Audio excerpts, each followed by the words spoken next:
Tired of the same old birthday card designs? Hi, I'm Lydia from Altenew, and we have compiled some fabulous and unique card designs from our design team. Keep watching to find out how to make these cards and let us know which design is your favourite. Pastel Garden by Erica. The colours, the dimension, the unique sentiments. This Pastel Garden card by Erica is everything. We love how she uses subtle dimension to make the elements pop, and the ombre colour shading is absolutely gorgeous.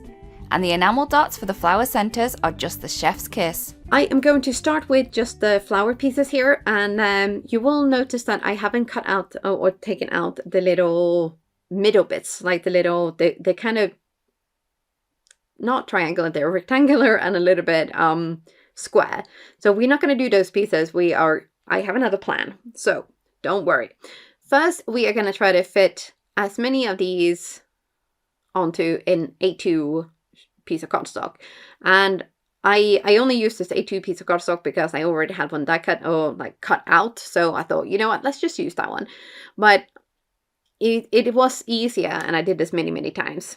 Now here is what I meant about the numbers, so pay attention to the numbers, and we are gonna put all of these flower pieces in a row from 1 to 12. Yes, we are.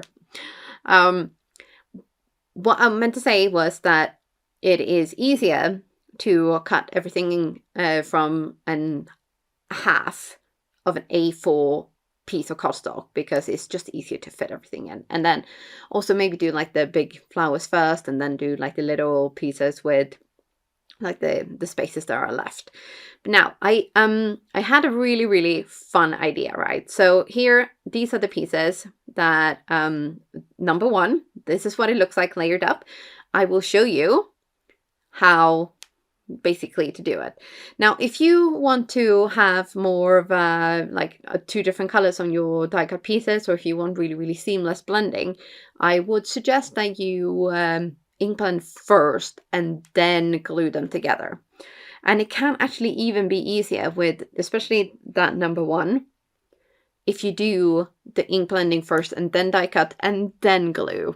So yes, so we're going to do number 9 here. So there's only number 1, number 9, and number 12 that actually have like those extra little pieces. So it's really not that fiddly at all.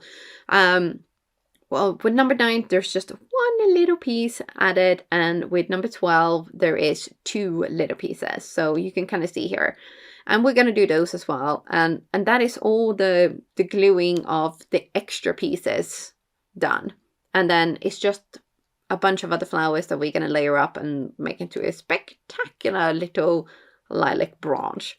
So this is not like a whole, if you kind of look at lilacs, they're sort of triangular.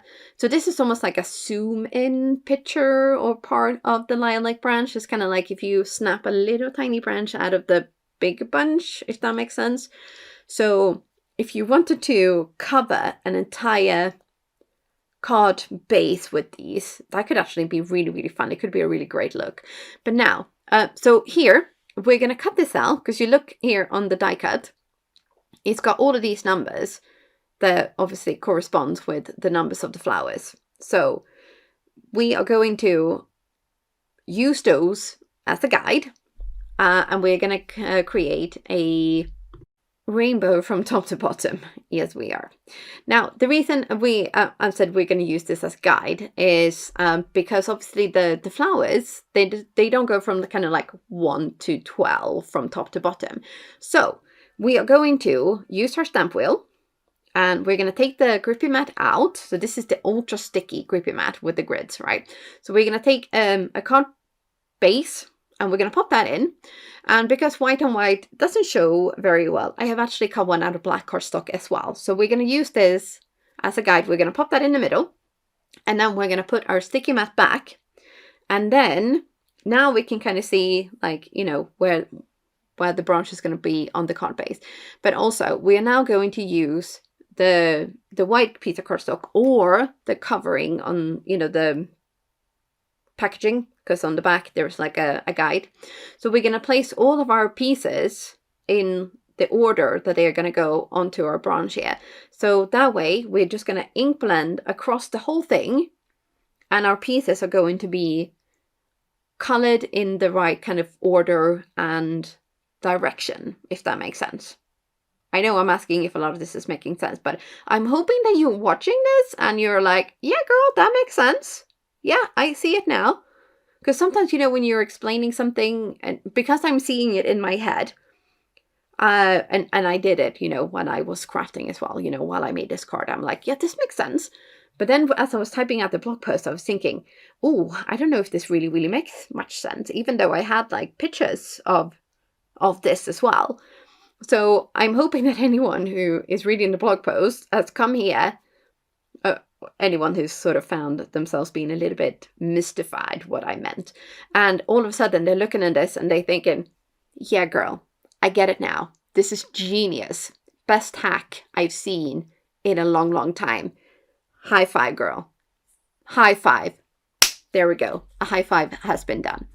So this is what I'm hoping anyway.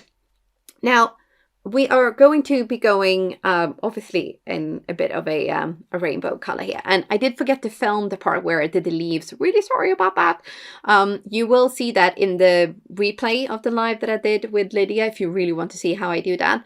But from top to bottom, we have done Citrus Burst, Orange Cream, Blush Rose, Wisteria, Eastern Sky, and now finally a little bit of Pool. So our green pop is going to come from the leaves. So we are going to get all of the colors in there, really, But so this is it. Pretty smart, huh?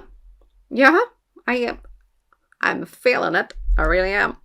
Now, I did actually do the bit where I said I'm going to ink blend the pieces separately and then glue them on, because I really wanted them to kind of have all of the colors on there. I didn't want to have like any white gaps or anything like that. So I have done all of the pieces separate, and then I've added them together. So although number 1 is not quite done yet, but we'll get there. And then it is a super, super simple job of just puzzling these pieces together. So you take the flower with number 1, you stick that onto the spot that says number 1. And you take flower number 5 and you find the space where that says 5 on your branch, and you plop a bit of glue down and you're good to go. Now, if you want a little bit of height here, of course, you can add a little bit of foam tape. That would be a nice little detail, I think. If you want just, like I'm doing here, just doing the flowers as they are, like a 1 layer kind of thing, go for that. That will look very, very pretty as well. It will obviously be a lot easier to mail as well. But this is our rainbow lilac flower done. And as you can see, the colors are kind of blending down really, really nicely because of the little trick with the stamp wheel and the grippy mat. Now, as you can see here, I did forget to show you how to ink blend the leaves. Really sorry about that. And then I have placed them on a card base in the way that I wanted them, and then I picked them up with some press and seal. Love that stuff, by the way. Now this one, I thought, you know what, we need to add a little bit of texture here. So I'm going to be using the Crafters Essential scoring board, and I'm going to be scoring at every 1/2 inch mark to get a little bit of interest and texture onto our card base. And this, because of the way I've done it, and the card base is 5.5 by 4.25 inches. It wasn't quite looking even, so we're going to trim it down a little bit, and then on the back of this, we are going to add a load of foam tape. Yes, our instant dimension foam tape. Hello, lover. I'm back. I want more. So we are going to be popping this tape onto the backing tape of some double-sided tape that I've got. And the reason we're going to do this is to stop the stickiness from sticking to our scissors. So this is a super simple hack, but a bit of a lifesaver, or scissor saver, maybe. Let's maybe not be quite so dramatic as saying it's saving a life, but it is saving a lot of time and hassle when it comes to cleaning up your scissors, because ain't nobody got time for sticky scissors. Okay. So on the back of this, we are going to be putting a load of instant dimension foam tape. We are going to plop this down onto a white card base so we get that really nice frame around the background. And then we're going to add a bunch of liquid glue to the back of our rainbow lilac and our luscious greens. We're going to pick up our press and seal. We're going to plop this down onto our card base. We're going to peel and reveal, and ta-da! Pretty cool, huh? Now, you might be thinking, yo, you can still see those numbers. What are you going to do about that, girl? And don't you worry, we are going to take my little box full of enamel dots and we are going to pick out all the colors. Yes. So I wanted a similar, so I wanted the same color but a different shade for each one of these flowers. So I have used a lot of different ones. Oh yes, I have. So you might be thinking this is a bit crazy. It could have been really, really cool actually with like black middles or something. That could really make the colors pop. And I might need to try to do that with another card actually, because now I'm looking at it like in my mind and I'm thinking, whoa, that looks great. But I have done it this way with the enamel dots, and I've kind of gone like slightly darker or lighter shade of the same color, or as close as I can get anyway. I have used all the 3 different sizes that comes in these packs because I didn't want everything to be kind of samey. And I think it works. Yeah, I actually think it really, really works. So I'm digging this look. Really, really am digging this look. And I will show you right now. So this is what this one looks like. And I think it looks really cute. But there's a little bit of a white space there at the bottom, right? Where I think a sentiment will look fantastic right there. You know where I'm going with this, don't you? Yes. So we are going to be using a sentiment from the Tranquil Greetings. And this one is just kind of perfect, I think. This one has got so many great sentiments in it. And I've already stamped this one up. And it says, wishing you a happy birthday with a heart full of gratitude, which I think is really nice. But now, because I've been adding all of these layers and everything, you know, it's just not going to go on flat there, is it? So I have, surprise, surprise, I have cut out another few pieces. Okay, so I've cut out 3 pieces. Yes, I know.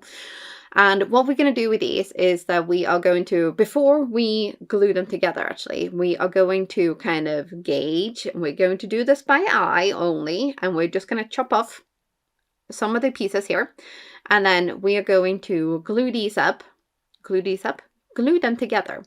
And we're going to add them to the back of our sentiment here that we have also cut out with the coordinating die cut. Gosh, I really loved coordinating die cuts. They're so great, aren't they? And here you can see, so we have our 3 pieces underneath, which is going to make this nice and stable, and everything is going to be the same layer. And then we're going to just glue this down onto our card, and that is this card done. I am really quite loving how this came out. And this is the card that I made during the live with Lydia. Now, you can see this kind of looks like a frangipani. So the darkers were going to be at the bottom, and then it was going to be a lighter yellow at the top. But, you know, we had to rework that idea. But this worked really, really well. And I have used a bunch of different enamel dots for this one as well. And then we finished it off with Timeless Sentiment number 3 to say grateful. And there you have it, 2 very non-lilac looking cards using the Craft the Flower lilac layering die set. Fake Gold Overlay by Jaycee. Jaycee's use of design fundamentals to create perfection always astounds us. We love how he uses a cohesive colour scheme with our Zero Waste Autumn Leaves die set. And the way he adds the golden leaves to finish the design is just pure elegance. First item I'm starting with is the Zero Waste Autumn Leaves die. This is new for October 2024. The reason I chose this die set is because it suits a lot more people. So no matter who you're making this card for, your recipient is sure to love it. And this Zero Waste die fits perfectly on an A2 sized card front. Before I do any die cutting, I'm grabbing a plain white piece of cardstock cut to A2. That's 4 1/4 by 5 1/2. And this will be the main panel I cut and color. I'm going to pull out my 7 1/2 inch square sticky mat grid, and this will hold my cardstock as I ink blend. In my Altenew set of inks, I'm grabbing my lightest ink first, and that's going to be maple yellow, and I'll use a large Altenew ink blending brush to apply a heavily saturated amount of maple yellow to the bottom 1/4 or so of my card panel. I'm not so worried about getting this very smooth. What I want instead is a high saturation of color throughout this panel. The next color I'll blend into this area of my panel is burnt red. After maple yellow and burnt red, I'm looking for a more jewel-toned purple. I think Cosmic Berry will work really well right here in this area of my panel.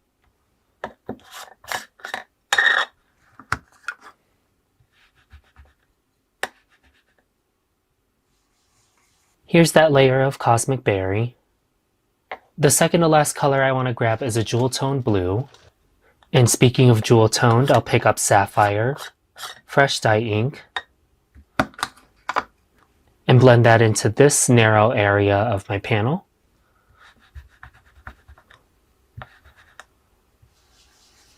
Then finally on this last section up top, I'll use green opal, fresh dye ink. And just like the other inks, I'm putting an intense layer of this color on the remaining white piece of my cardstock. I'm not going to remove my panel from my sticky mat grid just yet. I want to do a little bit of a distressing technique on this, so I just have a regular acrylic block. To it, I've added a little bit of water, and then with an Altenew fine-tipped brush with no ink on it, I'm going to add splatter to this, and this will create a water-bleached effect on this panel. And I think it's going to add a lot of texture to this set of cards that I'm making. You'll see I'm being pretty liberal with how much water I'm applying to this panel. I'm going to leave my panel on my sticky mat grid to let it dry flat. You'll see that letting this dry has really brightened up the bleach effect of this panel. So now I'm removing this from my sticky mat grid. Then I can bring in my Autumn Leaves Zero Waste die and center it on this panel. After I've run this through my die cutting machine, here's the end result. And then I can pop out all of these little pieces and save them in a little trinket bowl.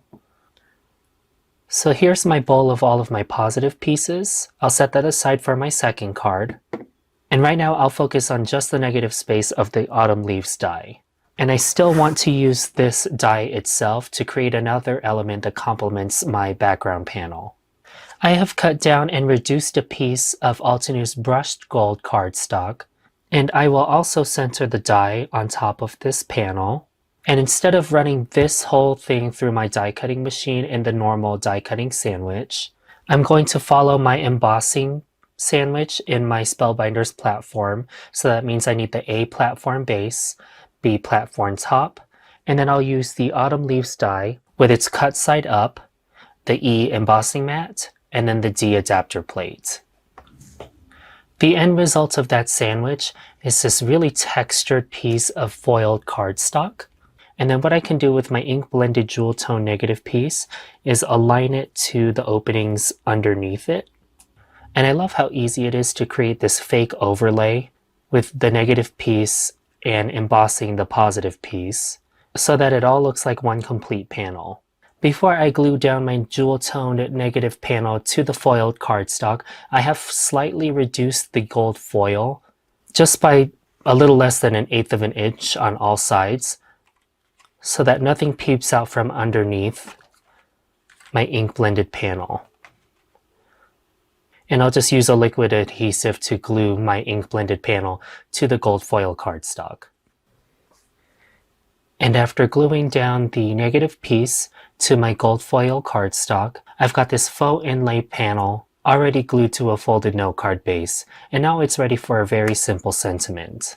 Since there's already a lot going on this card front, I want to keep the sentiment very simple, and I just love the way that the Essential Sentiments duo works. So this is the die set and the hot foil plate set, and you'll see that the die set cuts out little sentiment banners for each of these sentiments on this hot foil plate. And you can see, of course, there's a happy birthday sentiment, which I have already gold foiled onto white cardstock for. To help this sentiment banner stand out just a little bit more, I've cut a little piece from the Essential Sentiments die set from brushed gold cardstock, and with a little piece of foam adhesive, I created this raised offset drop shadow. And now I feel like this helps bring your focus to the banner in the middle of the panel. And then once I've glued my sentiment banner to the center of my cardstock base, that finishes this really simple design for a birthday card. And I've incorporated 3 elements just into this first card. There's a nice textural element from the Autumn Leaves inlay. That's done with the brushed gold cardstock. I have my focal point, which is my sentiment. And then I've picked a very simple yet defined color palette. So I've chosen my jewel tone set of inks. And to help bring some structure into this very interesting background, I've balanced that with some very clear and defined areas of color. So that's my striped yellow, burnt red, cosmic berry, sapphire, and green opal layers. So like I mentioned earlier, I have all of the positive pieces that come with this zero waste cover die. And I'll work in those pieces to incorporate yet another simple birthday card design with 3 perfect design elements. Monogrammed Wreath by Jaycee. Jaycee knows how to make a statement on a card, and this gorgeous monogram design is perfect for that person who loves a personal touch on their cards. We also love how he reused the elements from his previous card, so there was no waste. So let's work on the positive pieces that we cut from Zero Waste Autumn Leaves die. Now I know I won't need all of these elements found in my little trinket bowl here, but I will attempt to use a lot of these larger pieces. And the great thing is I've already colored them using the ink blending technique and a little bit of water bleaching. So now we can create some really interesting pairings with the leaves and a one-of-a-kind arrangement overall. Before I get too invested in the arrangement of these leaves, I want to pick another focal point besides one of the Essential Sentiments banner. So I have another gold foiled sentiment die cut from white cardstock, just as before. And I've been waiting for the right time to use this Altenew Classic Alphabet die set. This is a pretty large die set at 9.5 by 14. And the letters in this die set are roughly 2 inches high, so they're sure to take center stage on your card front. And I love the typeface of this die set. I think it's pretty classic and timeless, and it'll suit other monogram cards.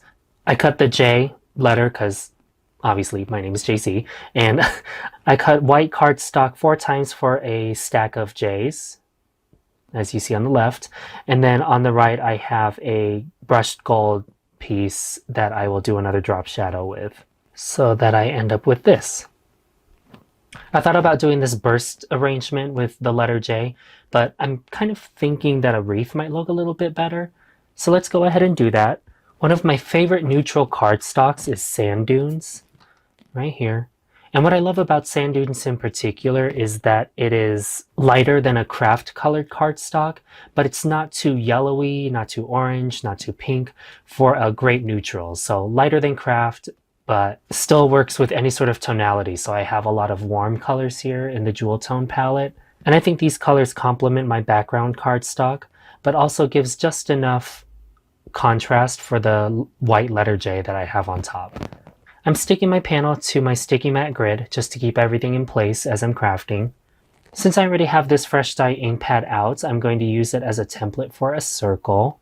Then I'll use my pencil to lightly trace around the fresh dye ink pad. And the glue that I like to use dries tacky.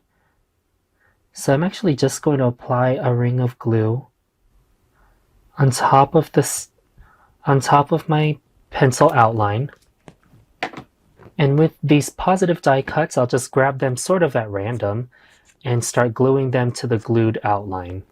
I am picking a direction of the leaves. I think it just looks a little bit neater when the leaves sort of have a direction on your wreath.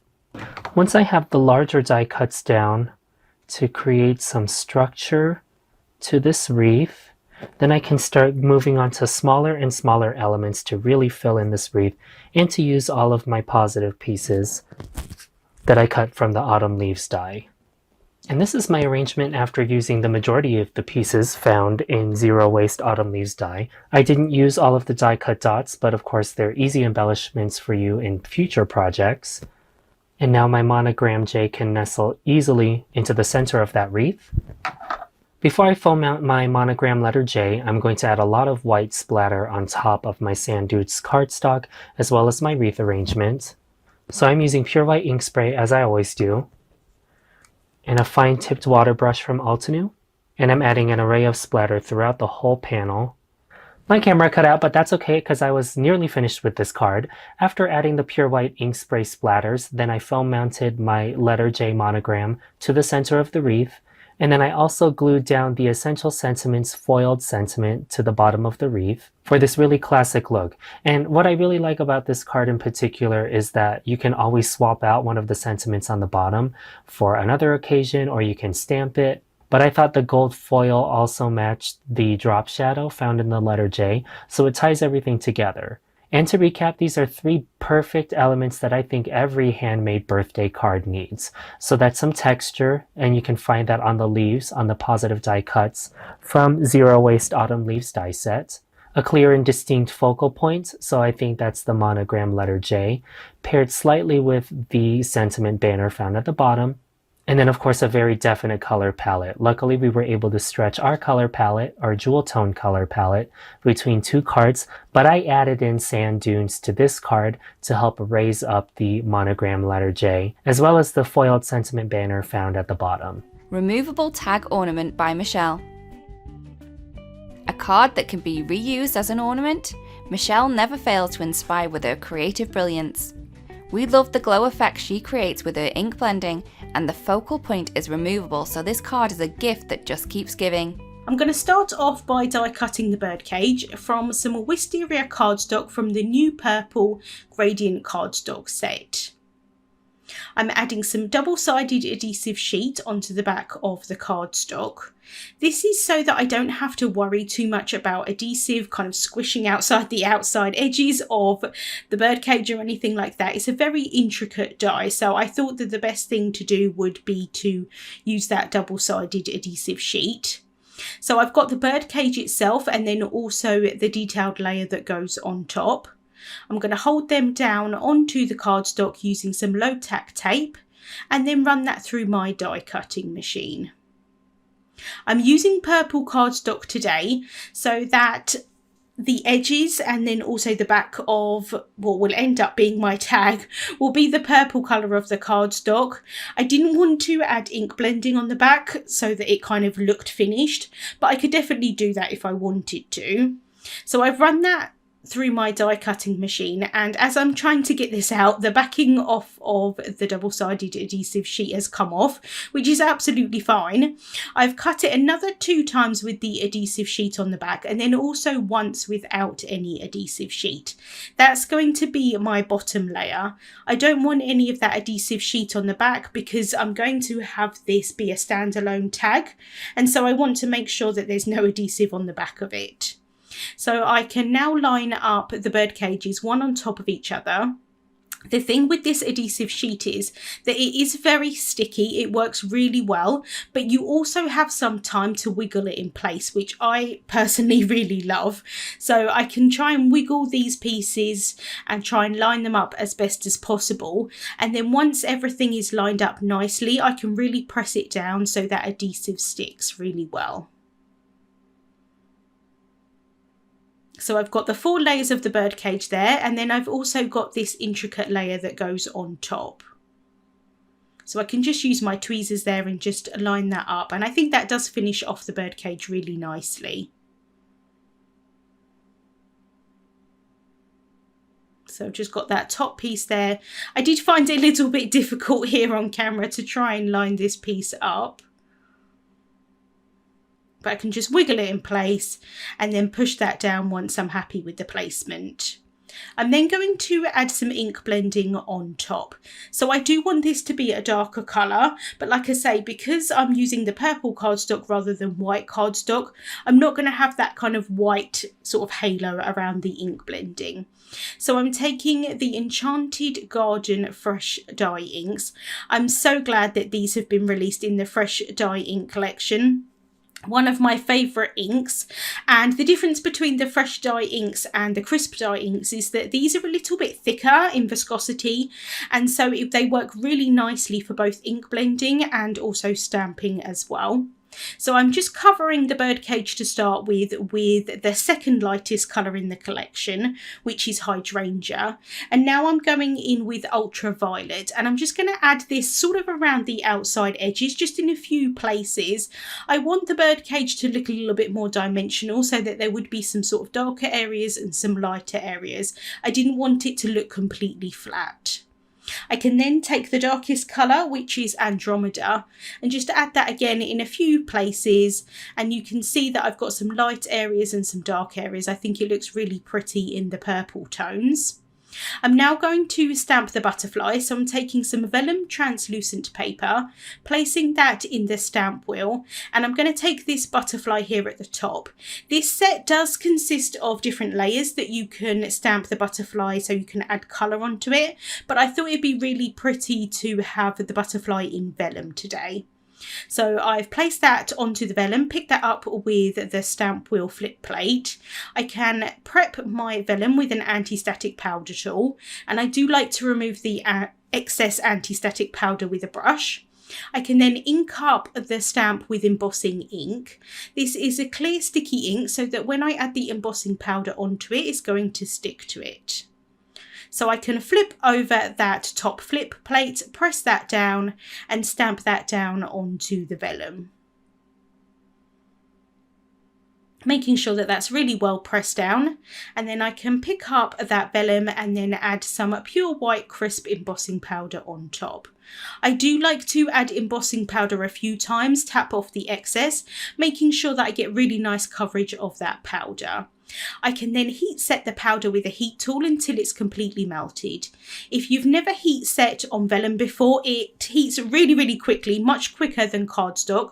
So you do want to make sure that you don't overheat the powder and also warp that vellum, because it does warp very easily. I'm then going to fussy cut the butterfly out using scissors. Because the die set is like a standalone die set that obviously you can mix and match, there is no coordinating dies for these butterflies, so I'm just going to cut this out using my scissors, leaving a small border around that butterfly. So I did just take my time here cutting out that butterfly. I tend to try and move the cardstock or the paper, the vellum in this case, rather than my scissors. So I've got my butterfly ready to go, but I do want to add some thread onto the top of what will be my tag. So I thought it would be quite fun today to have the birdcage actually as the tag itself, rather than add this onto a card or a tag. I am going to add it onto a card a little bit later, but you'll see that I'm doing it in a slightly different way.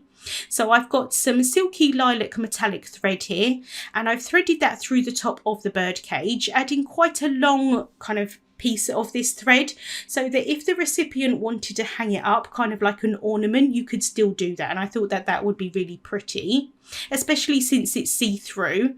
Obviously, being a tag, I can't write a personal message on the back, but I thought in this instance it would still be really pretty to add onto a gift, and like I say, it could be used as an ornament to hang up as well. So I've added that long piece of thread at the top, but I thought it would also be nice to add a little bow onto it as well. It did become quite fiddly because I did try and make the bow as small as possible, so it is a little bit fiddly. I'm using a glass block there to hold the other thread down in place, and I did find that a little bit easier to be able to tie this in a bow. So I made a big bow, and now I'm just making the bow as small as I can, and then I can cut off the tails with some scissors. I've then stamped and heat embossed a sentiment from the Mini Delight birthday banner set. I just used the happy birthday, so I masked off the other words in that set, and I thought it would be quite cute to add this onto the birdcage for a birthday, so I could add it onto like a birthday gift or a birthday card. I thought it would be quite nice to have it as a birthday rather than anything else, but this definitely could be done with lots of different sentiments. Because I don't want any adhesive showing on the back of the tag, I'm just adding some liquid glue onto that birdcage itself and then popping the sentiment on top. It did take a little while for that glue to dry, but it did dry really nicely. I'm adding some crystal clear gem sparkles onto the body of the butterfly. Not only is this going to add some sparkle onto the tag, but it's also going to give me a place to add some adhesive onto the back of the butterfly so that the adhesive doesn't show through the vellum. So I can just add some liquid glue just onto the back where those gems are. And then I can pop that down onto the tag. I do want to have the butterfly wings upwards, I think it looked really pretty, sort of maybe having it so that it looks like the butterfly is just kind of flown past and just resting on that bird cage. Obviously the butterfly is quite a lot larger than the bird cage, but that's the great thing with card making and crafting. It doesn't have to be exact. So that is the tag completed, but I did think it would be really nice to add it onto a card, but in a slightly different way so that the recipient can remove it if they wanted to either have it as a tag or an ornament. So I've got a panel of white cardstock there. That's Classic Crest £110 solar white cardstock, and I'm just temporarily adhering it onto some scrap paper so that I can do some ink blending on top. You could definitely use the sticky mat for this as well. I'm then taking the same Enchanted Garden fresh dye inks, and this time I'm going in with the lightest colour, which is Wisteria, and I'm using a large ink blending brush for this because I want to cover the entire panel. I'm not too concerned if it's a little bit splotchy at this point because I am going to add the other shades on top, but I wanted there to kind of just be like a base layer of this colour to start with. So I'm going to keep this as the lightest colour in the middle and then have the darker colours around the outside edge. But as these inks dry, they do tend to sort of smooth out a little bit. So if there are any imperfections at this point, they might go once the ink does dry, and they do tend to do that. I'm then taking the hydrangea colour and I'm using a small ink blending brush here so that I can go around the outside edges, similar to what I did in my last video, because I thought it'd be quite nice to have the darker colour around the edges, and then where the bird cage is going to go on top is going to be the lighter area, and I thought it kind of looked a little bit like a halo around it, or like it was kind of backlit, which I thought would be really pretty. So I can now go in with ultraviolet, really darkening up those outside edges, and then I can go in with Andromeda and again really darken those edges. So you can see that I've got that really nice light highlight in the centre. I then wanted to add a little bit of extra interest onto this panel.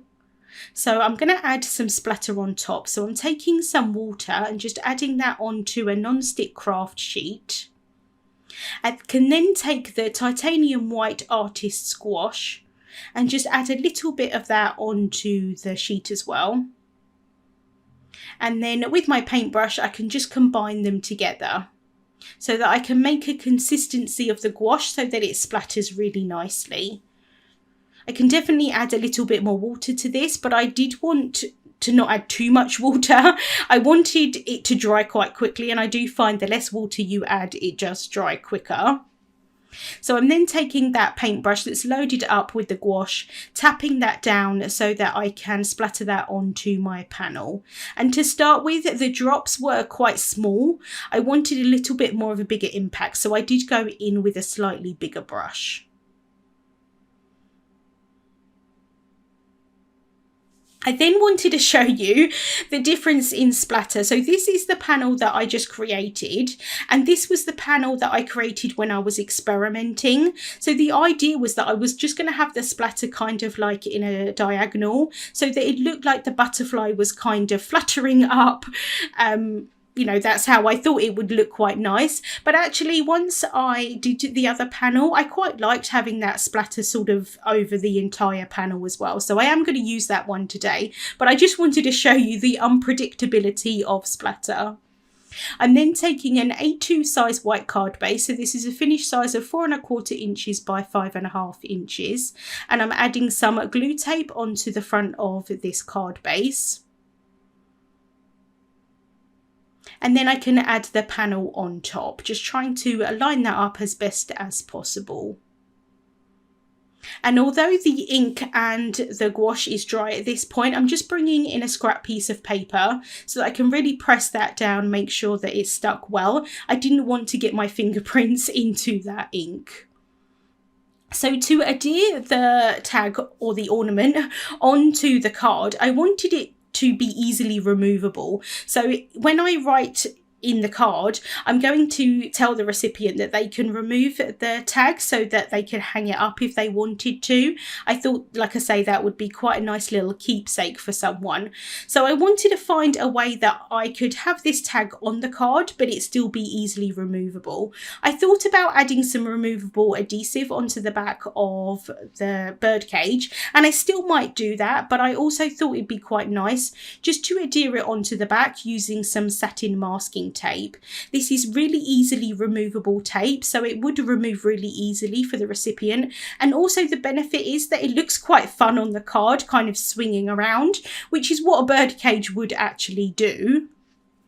But it might be a little bit difficult to go in the mail like that. So I'm going to see what I think, whether I end up keeping it like that or adding a little bit of removable adhesive on the back. But that is the standalone tag along with the tag on the card. Like I say, I thought it'd be quite nice just to have a little keepsake for the recipient. Chocolate Flower Square by Bibi.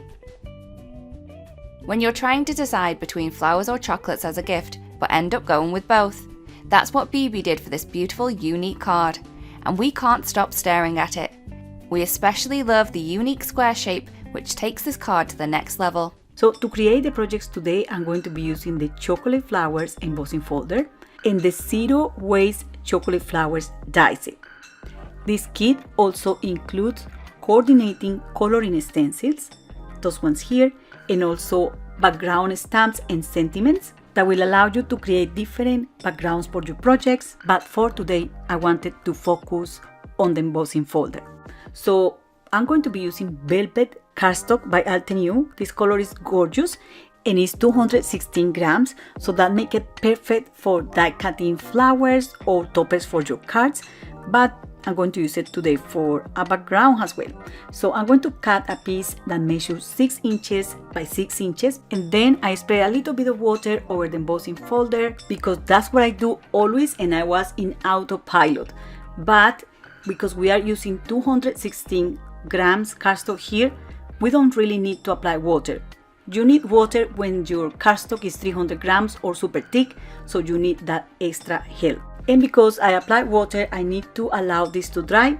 So while this dries, I'm going to die cut a couple of panels using the Zero Waste Chocolate Flowers die. I really love this concept because it's zero waste. We are not wasting paper. We get a bunch of die cuts out of this panel, and we can use the panel as well if we want to. I'm not going to use it today, but I just wanted to show you how this looks. Okay, the next I'm going to do is to apply inks to the die cuts and also to the embossed panel to add color. You can find the names of the ink colors I'm using in the subtitles and also in the supply list that is linked in the video description. There is not a rule to add color to die cuts. You can start by applying inks from the edges of the piece to the center or from the center to the edges. And something I always advise when doing this is not to cover the whole piece with the ink, just leave some white edges or centers. Another thing I like to do is to blend different ink colors, not only to create different shades of color, but also to add interest and eye-catching effects to the die cuts. So for example, there you can still see the yellow ink I apply, but I'm applying a red ink over, creating an orange color. And this is just a thing that you can do using any ink color you might like. You can also choose to completely cover die cuts using the ink and also adding some darker spots at the edges of the die cut. But I'm not using the inks randomly. I'm using the same ink colors to add colors to all the die cuts, but I'm always applying the colors in different ways. So for example, for the biggest flowers, I'm mixing in all the colors I'm using, but I'm trying to achieve the color degradation from the edge of the die cut to the center. For other flowers, I just choose 1 or 2 ink colors of my palette or my 4-color palette, and that's the way I guarantee that I have color coordination. You can do this, however, in many different colors, or you can create a multicolor composition. It doesn't really matter, and the way you apply the ink over the die cuts is also a little bit irrelevant, and the results are going to be nice even if you apply the most patchy color blend. So I'm showing you this process, and I know that you know how to do this, but I still want to show you more or less how I do the things. So for the leaves, I use the same base color I used for the flowers, that was yellow, and then I incorporate blue ink to create a green shade that coordinates with the flowers.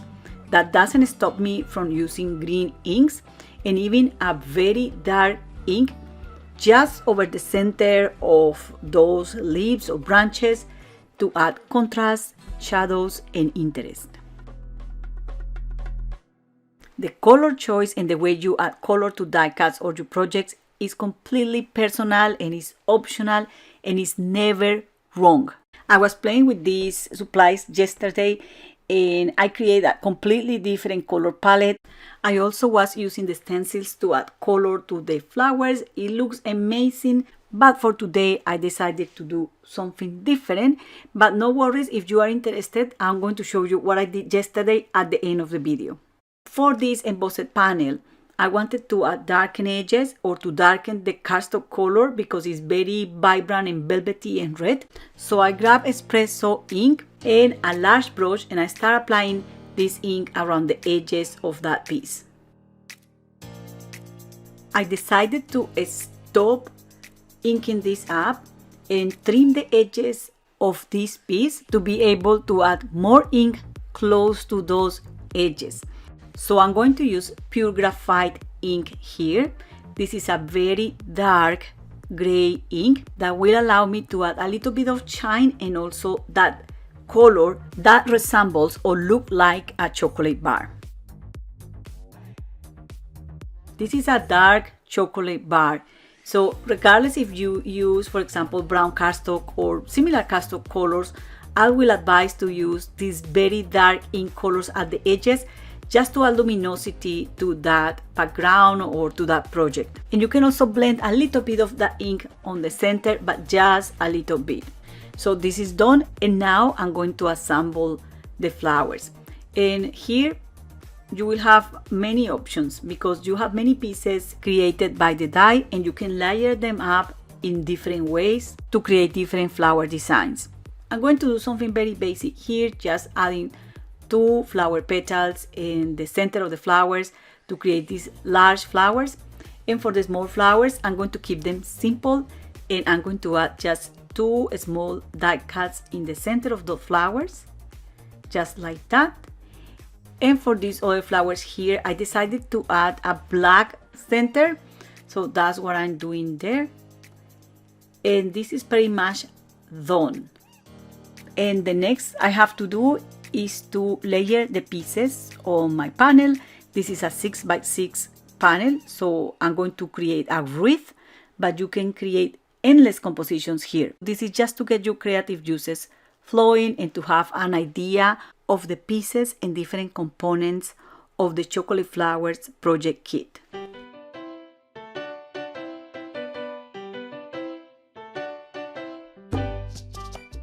And the only tip I have to share when you are doing wreaths of this kind of projects is to mirror your images. So if you add a leaf in this spot here, then you add another one in the spot right in front of it. The same with every single element in your wreath. So there you go. These are the perfect colors for autumn, Halloween, Thanksgiving. You can also add a die cut figure or an image in the center of this wreath to customize it for any occasion. But I'm going to keep it simple today and I'm going to add some sparkle. So I added gems. I'm going to splatter some gold paint and I'm also going to add gold ink over the raised areas of the embossing folder. But I'm being here super gentle and not pressing down the ink pad at all. Okay, to finish this card, I'm going to add a sentiment from Tranquil Greetings stamp and die set.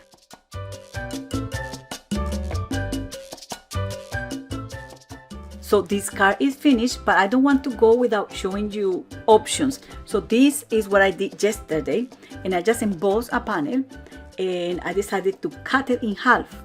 I trimmed the edges to create 2 mini slim line panels. This panel measures 3 inches by 6 inches. I then applied espresso ink all around the edges of these panels and a little bit of the ink in the center, but not so strong as at the edges. Then I grabbed Enchanted Gold Metallic Ink by Altenew and I slide these across the panel like I'm showing there, being very light handled. And as easy as that, I made my first paper chocolate bars. To die cut the flowers, I use press and seal at the back of the cardstock. This is a very old idea and it's good when you want to keep all the die cuts in place, but sometimes it could be tricky to remove the press and seal from the back of the die cuts. I still did it this way because I really wanted to be able to use the stencils and give it a try. So I used the coordinating stencils to add colors, as you see there. It was super easy to line up. The stencils are super clever because they also have embossed image or lines that will allow you to guide yourself and to know where exactly place the stencil every time.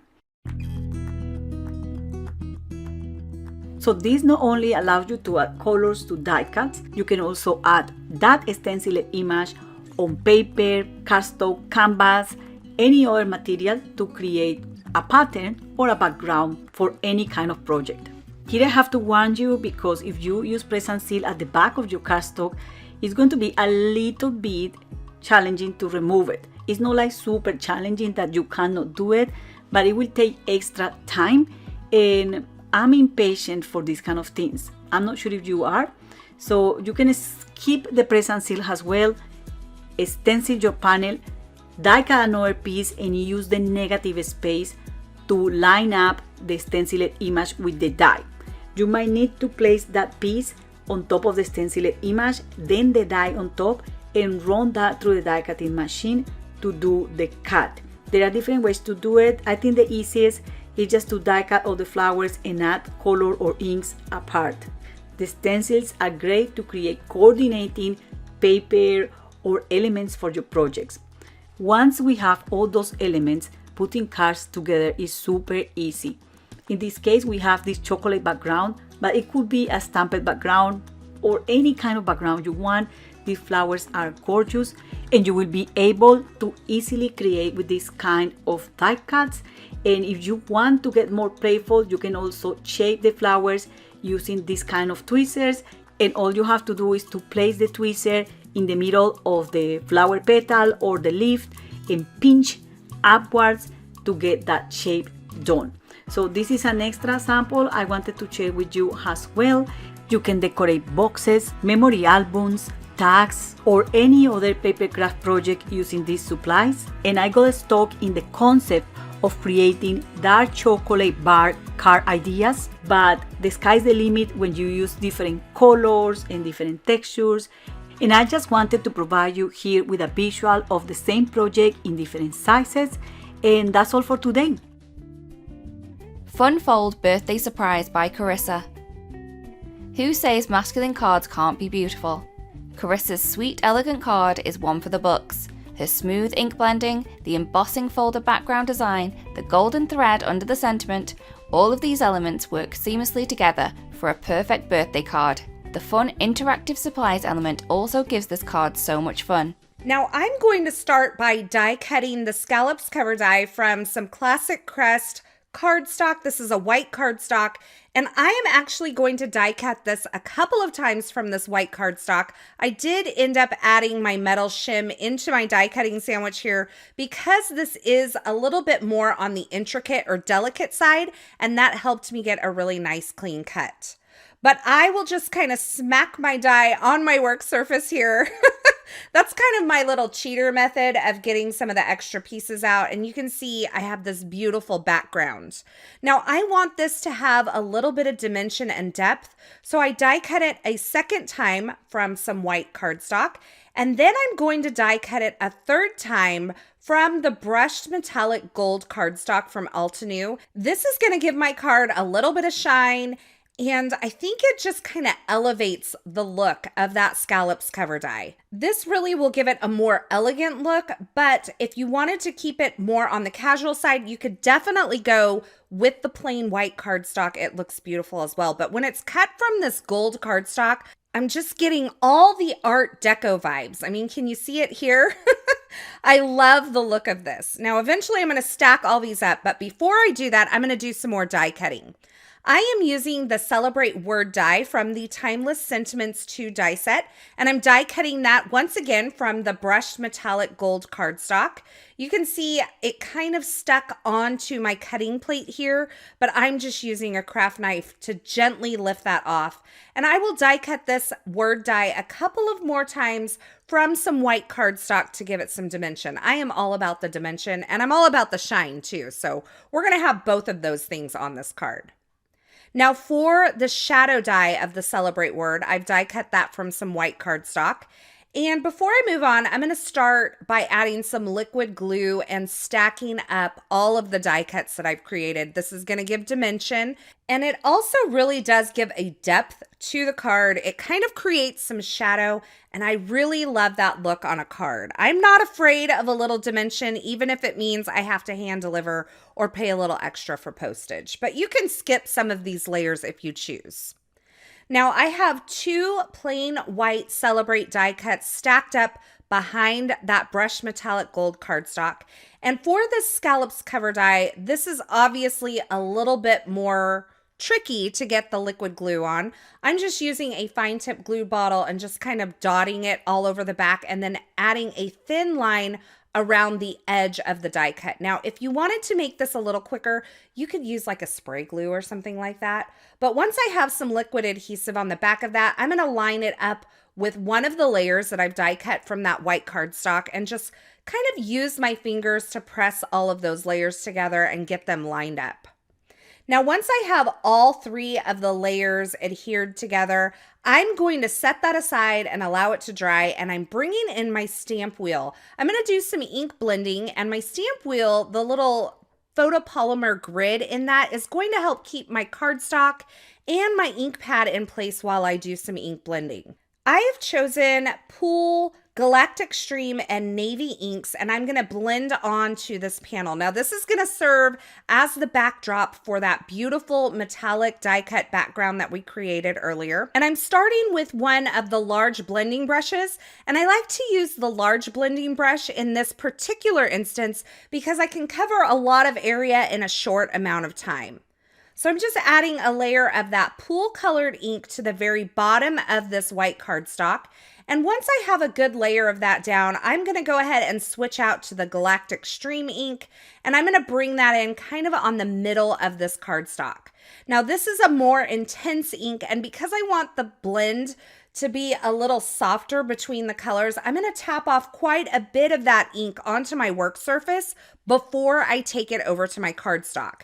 That's going to allow me to kind of control the intensity of the ink that I'm getting and kind of build the blend rather than kind of come in really intense.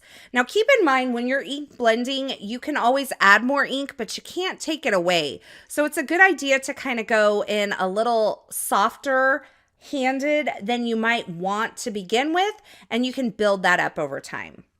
So once I have the Galactic Stream laid down onto my white cardstock, I went ahead and took that all the way to the top. I'm going to bring in the navy colored ink, and I'm going to add this along the top part of this cardstock. I actually end up rotating this, so the top that you're seeing here becomes the bottom later on. But I just blended it in this way, so we're just going with it for now. Now I'm going to build up that navy ink because I really wanted it to be super intense at the top.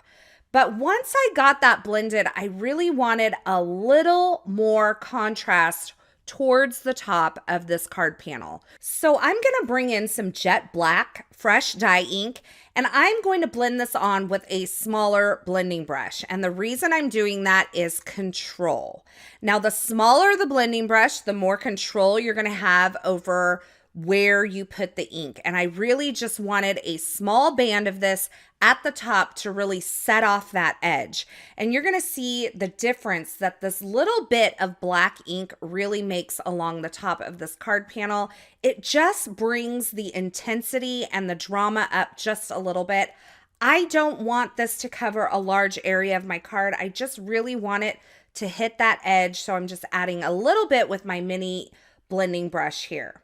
Now, once I'm done with my ink blending, I'm going to go ahead and remove that panel from the photopolymer sticky grid mat that is in my stamp wheel, and I'm going to clean it with a little bit of stamp cleaner. This is made from the exact same material that your photopolymer stamps are made from, so you can use the exact same cleaner that you use on those to clean this base part of your stamp wheel. And now it's ready to go for some stamping. So I'm going to use this happy birthday stamp from the Label Love stamp set. I've got it mounted on to the flip plate of my stamp wheel, and I'm going to ink it up with some pool ink. But I really wanted kind of an ombre look on this more solid sentiment. So I'm going to bring in a little bit of galactic stream on the edge of this stamped greeting here, and I'm just blending it on with a little bit of a blending brush. So I'm not swirling or swiping, I'm tapping it on, and then I'll flip my flip plate over and stamp this onto some white cardstock. Now I wanted to kind of smooth out the seam, what I would call the seam.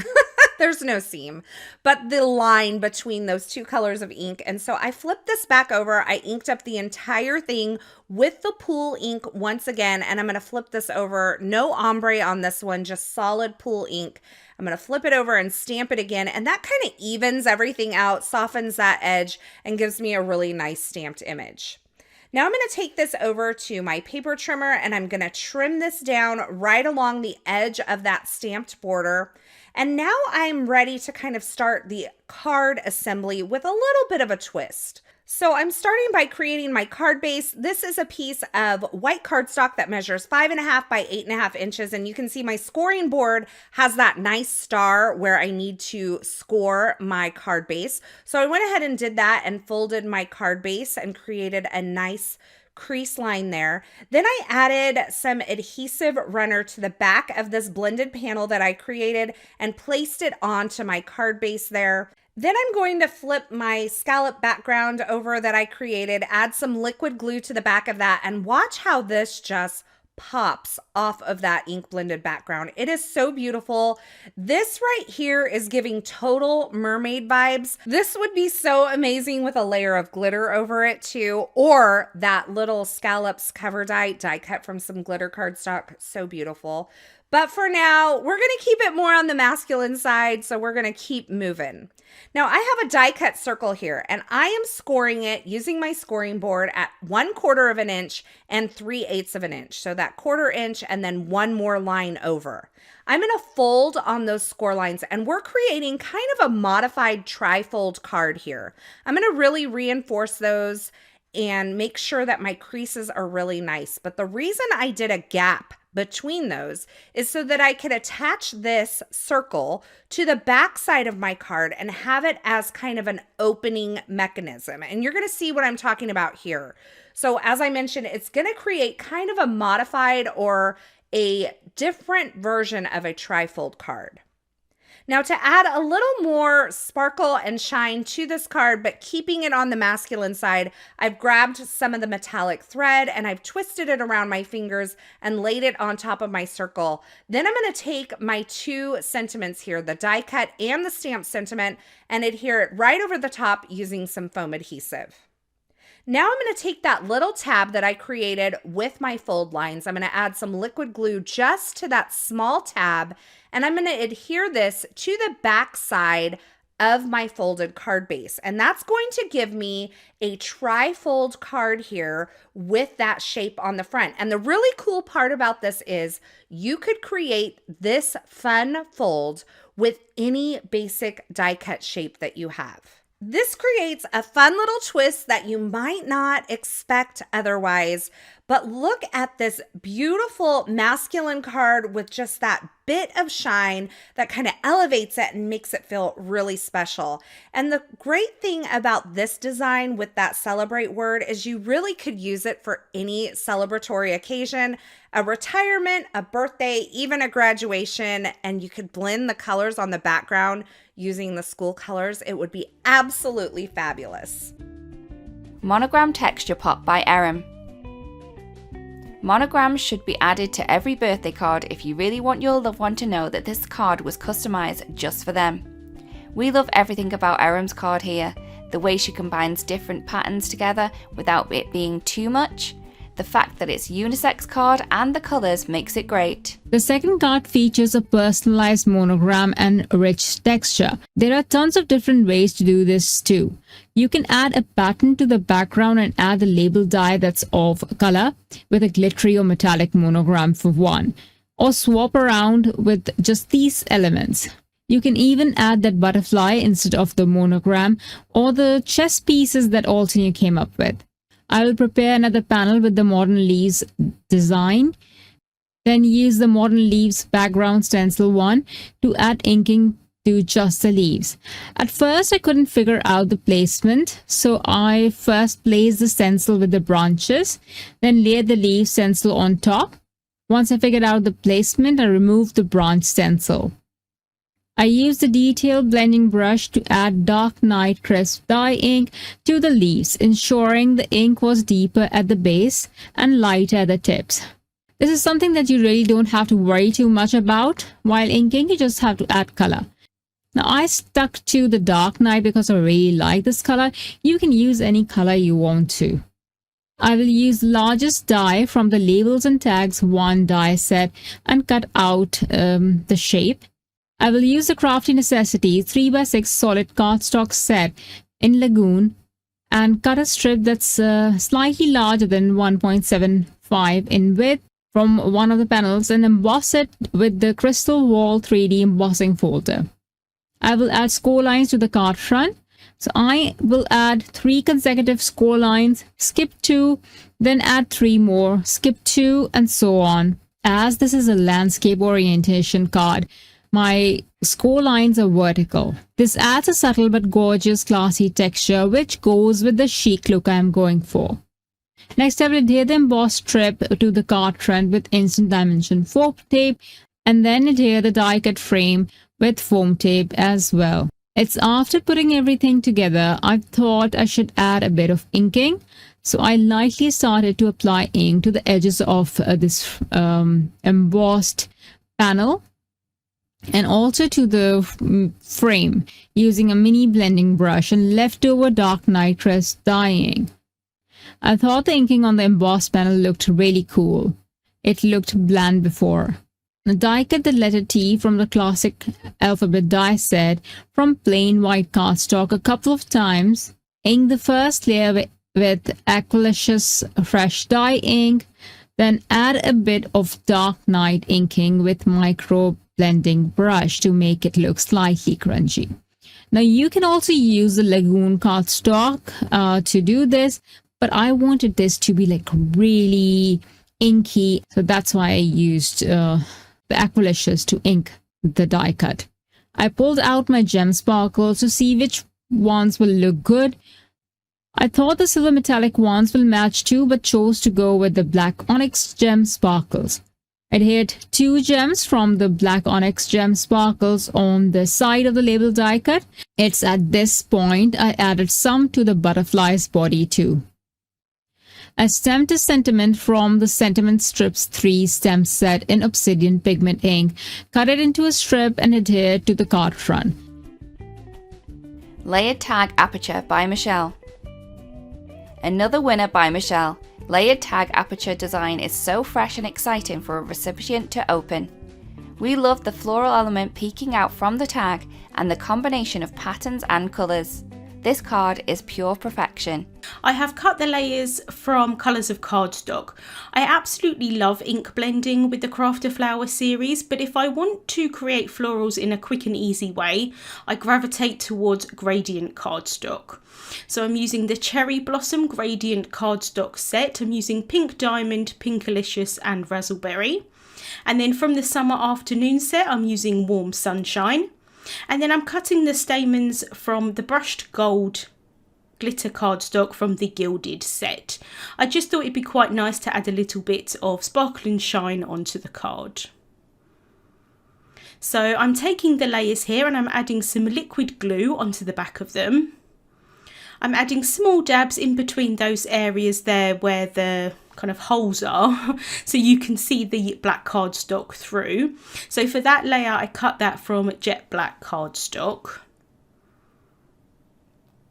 And so I'm placing the layer on top And then because I'm using liquid glue here, I can wiggle it around and try and line it up as best as possible. It's a little bit difficult to see if I'm lining it up correctly because I've got a dark black mat and my layer is black. So I just kind of hovered my hand behind it just so that I can see if there's any areas peeking through. I'm using liquid glue today, but you could definitely use something like adhesive sheets and cut it with that, and that would be really helpful as well, when you wouldn't have any glue accidentally seeping out. But I kind of gravitate towards liquid glue quite a lot, but I did use some adhesive sheet on one of the layers. And for this layer here, I'm actually dabbing off the excess glue onto a scrap piece of paper before I stick that down, just to make sure that none of that glue oozes out. But I've still got that time to wiggle it around and try and line it up. And I can just do the same thing for this layer as well. I wanted quite bright colours for this flower because this is the only colour that I'm actually adding onto the card. So again, I can just add small dabs of that glue and then I can pop that in place. And the great thing about the gradient cardstock sets is that the colour matching is already done for you. So I didn't need to worry about trying to find 3 shades of pink that would work together. They're all in that cardstock set. So this is the layer that I added the adhesive sheet onto. I thought it would stick to the glitter cardstock a little bit better. And then I've just got the glitter cardstock on those kind of stamens there at the end, and like I said, I just think it adds a little bit of extra pizzazz onto the card. And then I can finish off with that last piece there. That's kind of like the petal sort of folded over on itself.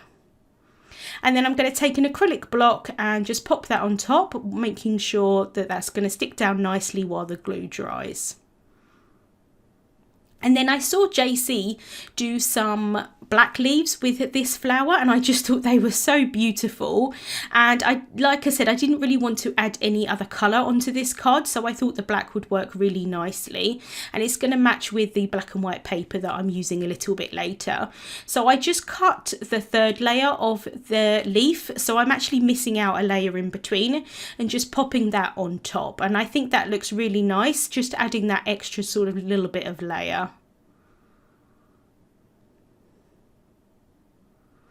I've then taken a panel of white cardstock, and I'm taking one of the middle sized of the Terrific Tags dies, and I'm just figuring out where I want to cut my aperture. I want to have the lily kind of popped underneath it so that it looks like it's kind of popping out from the shape. And so I want to make sure that there's enough space on that left hand side. Once I'm happy with the placement, I can hold that down with some low tack tape and run that through my die cutting machine, and then I can just pop that out. And I wanted to make sure that you're going to be able to see that shape really nicely. So I'm just seeing here if my lily, how it's going to fit in. And then I'm going to grab some paper to place behind. So I'm taking a piece of the black and white striped paper from the Essential Black and White paper pack. This is my go-to paper pack. I really love black and white stripes in particular. And so I'm just figuring out the placement of that, and what I'm going to do is just hold it down with some low tack tape so that I can then flip it over and add the adhesive onto it. I wasn't 100% sure if I'd cut the tag completely straight on the card panel, and so if I hadn't, it's a good way to line it up how you want it to be. And then when you add it onto the card base, it doesn't matter if it's not straight because you're only going to be able to see the panel at the front. So I've added some glue tape onto the back of that, and then I'm just adding some liquid glue as well. And then I've got an A2 size white card base, so that's a finished size of 4¼ inches by 5½ inches, and then I can place the panel on top, and I'm just sticking down that patterned paper at this point, but I want to make sure that the panel at the front is going to be straight as well. So I can press that down, and then I can remove that low tack tape, and now my patterned paper is adhered onto my card base. So just pressing that down really well. I've then added some instant dimension foam tape onto most of the back of this panel, but I want to do the same kind of trick that I did with that patterned paper, and I'm going to pop the lily in place where I want it to be. And then again, I'm going to hold it down with some low tack tape. So just grabbing the low tack tape there, and then I can hold that down onto that front of that panel. And then when I flip it over, I know where that bottom part of the flower is going to be, so I don't want to add any foam tape around or on top of that because it's not going to lay flat. So I can just cut some small pieces of that. I've removed all of the backings off of the other foam tape, and then I'm just adding 2 blocks of that onto the back of the lily, because I want that to be popped up as well. But on the left hand side where it's overlapping behind the panel, I'm going to add some liquid glue. And then because the backings off of that foam tape is quite sticky, my hands are sticking to it, and then I can just remove the other backings off of those other 2 pieces of foam tape. And then I'm going to adhere that down onto my card base. So just hovering it over to start with, trying to line it up as best as possible, and then once I'm happy I can press that down, and then I can remove that low tack tape as well. So my lily is now in place as well.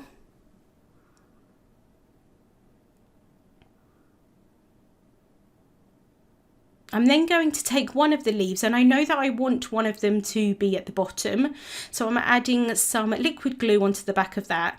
And then because I didn't add adhesive all across the back of that lily, I've got some space to be able to wiggle a leaf underneath. So I'm kind of just pushing that in, moving it around so I get it in the place where I want it to be. And I do think that black leaf looks really nice against the colourful flower.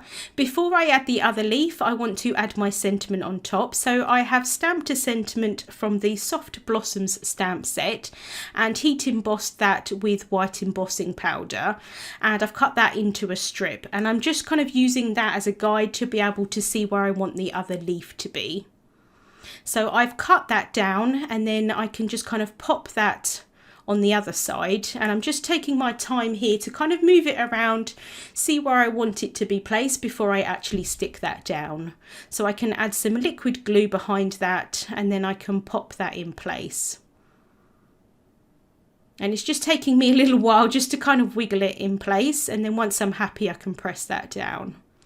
I've then added some more instant dimension foam tape onto the back of the sentiment, and I'm using a T-square ruler as a guide to help me place that on straight. And then to finish off, I'm adding some antique gold sequins. I thought the gold would work really nicely with the gold in the stamens, and just add a little bit more shine onto the card. Like I said, because mainly the colour is in the lily itself, I think it works really nicely because it kind of pops out from the black and white background. So just adding a few around that flower there. And that is the card finished for today. I really love that lily kind of popping out from the tag Aperture. And I also really love having the lily cut from the gradient cardstock. It was a really quick and easy way to assemble the flower. Direct pattern stamping by Therese. You could always count on Therese to create a winning card, and this one is no exception. We love how she uses the pattern paper for her background and how well it works. The elements unexpectedly go so well together, and we think this is the perfect soft birthday card. I'm going to get straight into the techniques with the design paper, and starting with my first idea, which is to die cut an image.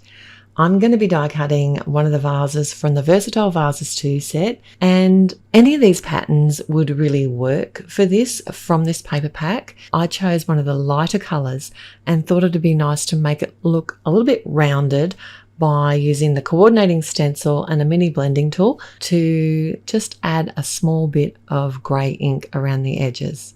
Design paper doesn't have to be just for backgrounds. There are some great techniques that we can do with them, and cutting out images or even a frame of design paper can really give it a totally different look. My second idea today is to actually stamp the image directly onto the design paper, and we're going to be doing some ink blending. So I have got a bouquet from the Delicate Garden set. I'm going to be using this set on both of the card designs today, and I'm actually going to be stamping direct onto the design paper.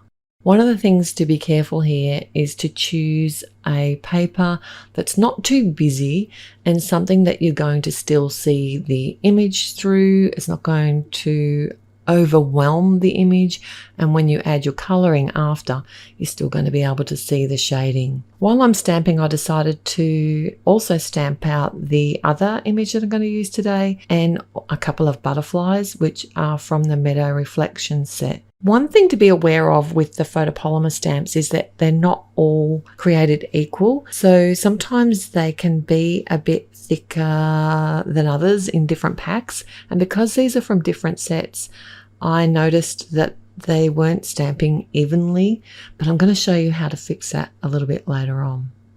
So stay tuned for that. All right, so I'm using the coordinating stencils now to add the colour to the flower directly onto the actual design paper. What I love about this technique is it gives you that subtle pattern coming through onto the design paper. I usually like to start with a lighter ink as well if I'm not sure, because I can always come in and add a darker ink over top, but I don't want to go too heavy straight away. And sometimes, even though it looks like not much is happening, there is actually a lot more colour being laid down than you think. I also chose not to do the base layer of the actual flower. I wanted the design paper to be like the base colour, but you could certainly do that if you prefer, or depending on which design paper you choose. It was a little bit different when it came to the leaf images. I didn't want the pink to show in the leaves, so I actually did cover the whole base colour of the leaves and also the second layering colour.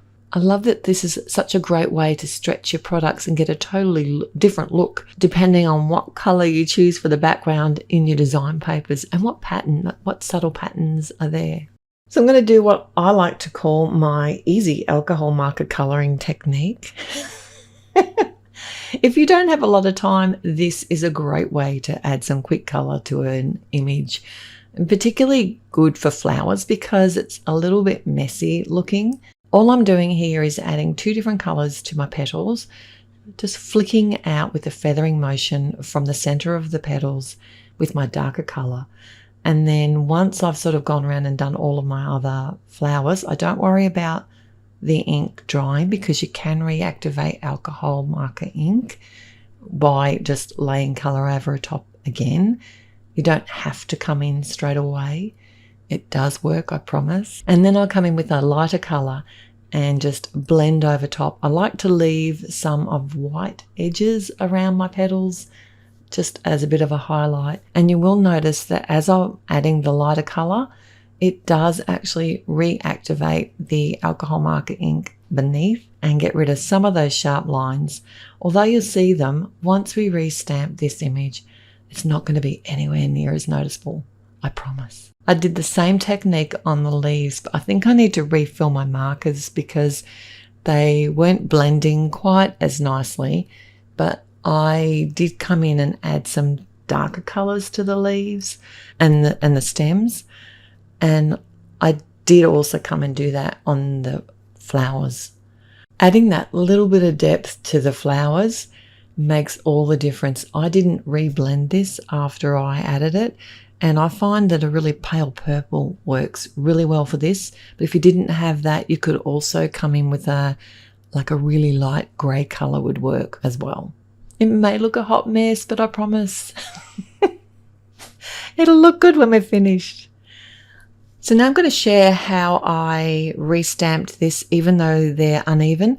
I'm basically just going to stamp the ones that are thicker first. So these butterflies were actually a little bit thicker, the photopolymer stamp. So I'm using my obsidian ink, lining up my stamp wheel. I'm sorry, I forgot that I was focused in. I'd been focused in on my camera for the colouring, and I restamped the butterflies Then I cleaned them and removed them. So by doing that, it just is going to allow me to restamp the flower, and it worked perfectly once I'd done this. This is not a real problem. It's certainly something that we can work around, and I've had it happen in all of my stamping platforms. It actually is the thickness of the stamp that's stopping it from stamping. All right, so now it's time to get my cards ready to assemble them. I'm adding a sentiment here from the Delicate Garden set. It says happy birthday. And I did decide to add that directly to the design paper. I added my panel to the front of an A2 sidefold card using some glue tape. And I did die cut the Meadow Reflections butterflies, and I just popped that. That's the only dimension on this card. I know, it's a bit odd for me. I usually like to add so much dimension to my cards, so this would be a great one for posting. All right, so with the vase image, I did want to, because this is going to be a very clean and simple card, I did want to add a little bit of dimension. So I've layered up some foam tape on the vase and on the flowers. I like to join them together, and then I can just adhere the whole image as one onto the front of the card.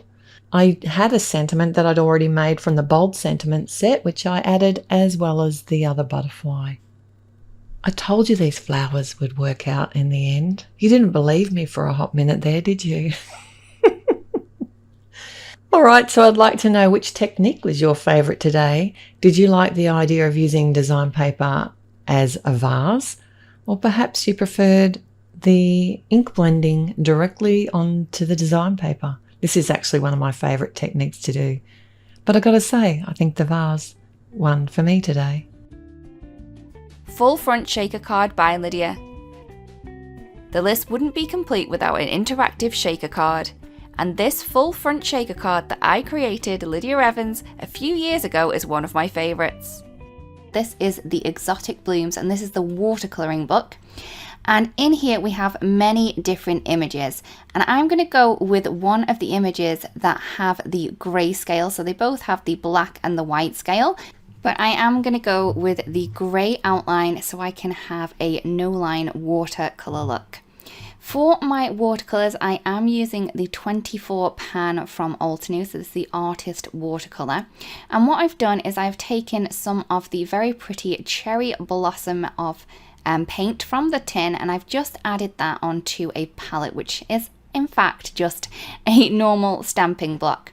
Now to start with, all I'm going to do is I'm going to add some clean clear water. I know it's not that clean or clear because I did have a little bit of pink on my brush, but onto the petal that I wish to colour. So I'm making sure that I have water all over this petal.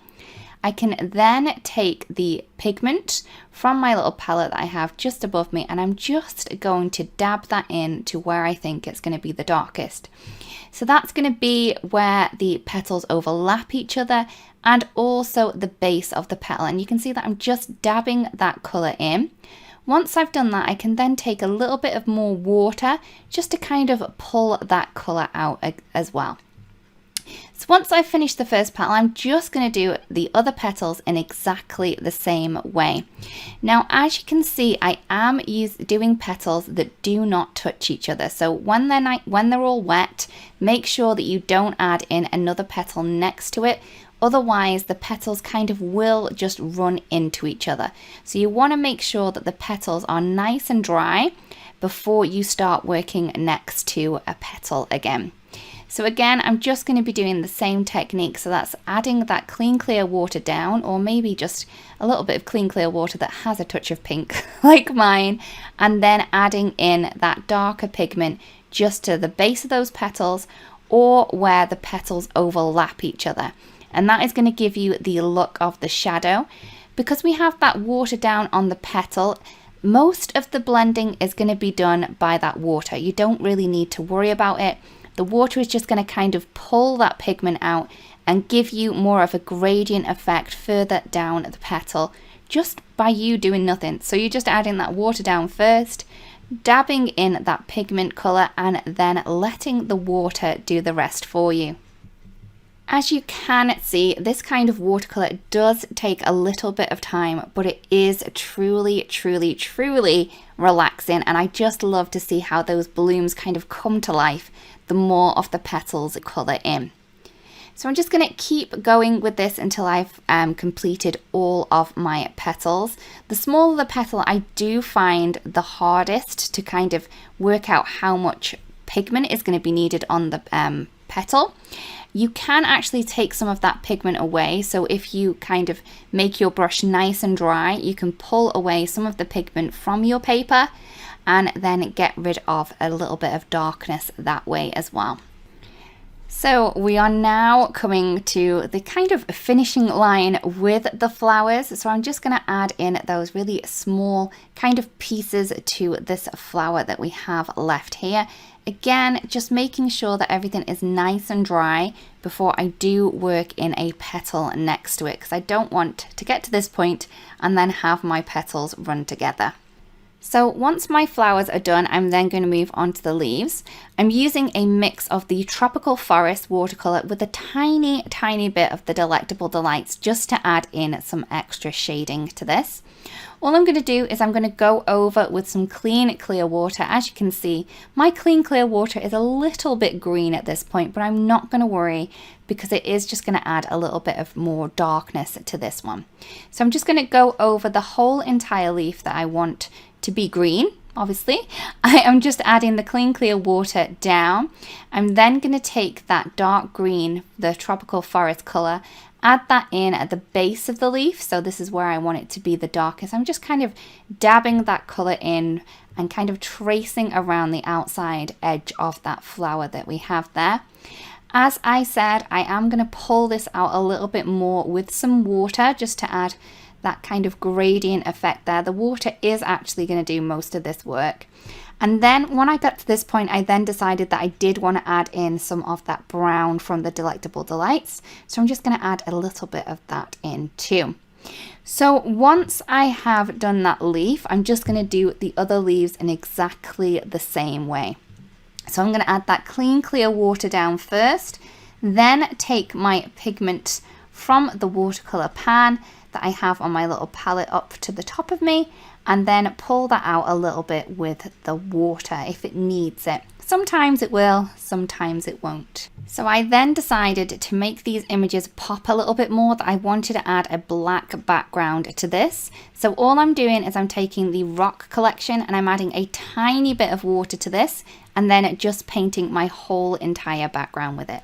I also painted over a few of the leaf outlines that I didn't want on my image, so you can kind of disguise those too.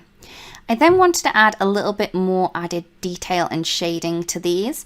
So all I'm going to do is I'm going to take my colouring pencils from Altenew and I'm just going to add some simple shading to the flowers and also the leaves. So I'm going to kind of use the Rubellite for the flowers, and then for the leaves I'm just going to be using that moss just to add some darker shading to the base of those. I'm then going to take one of the cover dies from Altenew. Now this is the Abstract Landscape cover die, but I only want the outside frame of this. So I'm just going to go in and trim off all of the little pieces on the inside so I can just have this really nice thin frame. So I cut that out of some jet black cardstock. Once I've done that, I'm going to add some super sticky tape to the back of the little frame that we've just created here. I do find that super sticky tape works best when you're using acetate, so that's why I am using this. So I'm just going to add that to all of the sides. I'm then going to take a piece of acetate and I'm going to place this onto that little piece that we have. So this is going to create our little shaker window. So I'm just having a little piece of acetate that is 4 1/4 by 5 1/2. If you need to trim off anything, just go ahead and trim. I'm then going to use some of the foam tape from Altenew. Now this is kind of the thing that you really need to do with a shaker card. You really need to make sure that all of this foam tape touches each other. So that means that nothing is going to be able to escape your little shaker element.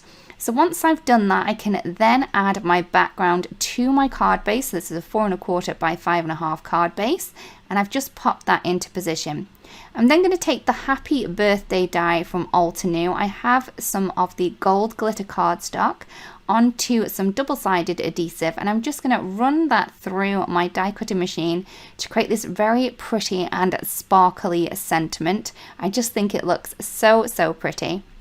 It is a tad delicate, so you may need a little pin or some tweezers just to help you remove all of the little pieces from that. I'm then going to add this into place onto my shaker window, so I'm just popping that into place and then pressing that down. Once we're at this point, I can then add my little shaker elements into my card. So I'm using a mix of the metallic and also the satin gold sequins from Altenew. Popping those into place, I can then remove all of the little foam backing and then pop my frame into position, just making sure that I have it nicely lined up around the edge of the card. So you can see just how pretty this is when it does shake. Marbled Gold Stripes by Therese. The list was only supposed to have 10 cards, but we couldn't skip this work of art by Therese. The gorgeous marbled alcohol ink, the dimension, the unique stripes, the tongue-in-cheek message, all of these elements create an amazing birthday card. So you will need some alcohol ink refills. The artist marker refills are perfect for this. You get 30 mils in a bottle. They're great value and awesome for techniques like this. I have also got a blower tool here and some synthetic kind of paper like a Yupo paper, as well as some blending solution. And this is going to help spread out the colour and get the colours to mix and add different effects. So I like to add the blending solution to the cardstock first. There's no wrong way to do this, and you can add as much or as little as you like. You can even wipe it away if you're not happy with how it's all going. You can actually almost start again on the same piece of cardstock. So don't worry if it's not looking exactly how you want. It's kind of half the fun of these backgrounds is you can't predict how they're going to ultimately look. I have, although some people do have a lot of control over this, I don't, and I just like the washy look that I can get with it. Okay, so I am going to add some toner foil here. So you need to have the pretty side facing up, and this is gold toner foil, so I need to have the gold side facing towards me. And I never get this right first time. Because what it basically does is it adheres to the sticky portions of the alcohol ink on the background, and I get too enthusiastic and don't wait for it to dry enough. There is that point on the drying process where it will pick up the foil, but if you leave it too long, it'll dry completely and you won't be able to add any foil at all. So the colours I'm using for, this is my second background now. I'm using some Morning Frost and Moon Rock. I thought the warm greys would look amazing because I want to do a female and a male card. And I thought this would be a really fun combination of these grey tones for both a masculine and a feminine design. Now this one I was able to add so much more gold to, purely because I added a lot more colour to the background, and it gives a lot more edges on the ink, and that is basically what adheres to the gold foil, and I just love it. I think it takes it to the next level. So we're going to make 2 cards now. The first one is my masculine design, and I thought it'd be fun to die cut some letters and make a sentiment, like, and this one's going to say 50 and 6, meaning 56. And I like to sort of add dimension to my letters because this cardstock isn't particularly thick. What I've got here is some fun foam. So I've die cut the same letters again in some fun foam, added some matte medium, left the die cuts in place, and then I can just add my die cut alcohol inked die cuts over top and just allow them to dry. The alphabet die that I'm using here is called the Linear Pathway Alpha, and there's actually two portions of this. This is the solid die set. There's actually a second die set that cuts in outline for this. It was just feeling a little bit boring on a plain background, although I really do like a clean and simple card. So I grabbed the Window Slats 3D embossing folder and cut down a panel that's the same as my card front, and I thought it'd be fun to stamp a little sentiment from the Sentiment Strips 2 set, and I did that in some Moon Rock ink, so I know it's all going to be matchy. And because this panel has the dimension, I thought it'd be great to use some of the 1/2 inch Altenew double-sided tape. This is ultra sticky tape, and I just love how this tape adheres. It's got a really strong hold, and you get a stack on a roll. I think it's 50 meters on each roll, and it comes in 3 different widths. The letters themselves, because they're also going onto that dimensional surface, I thought it'd be safer to use a liquid adhesive to adhere them on and just space them out. I like to sort of lay out all the letters and then come in and adhere each one separately, and often I'll start in the middle and then work my way out so that I can space it nice and evenly. And that's our mix of 11 of the most unique card design ideas you have to try. Which design was your favourite? Let us know in the comments below. Hello there, did that video just spark your creativity? And do you want more project ideas and inspiration videos too? Well, if you do, please make sure that you subscribe to the Altenew YouTube channel. Also, make sure that you do click that notification bell so you don't miss a video. Thanks so much for watching. Bye bye.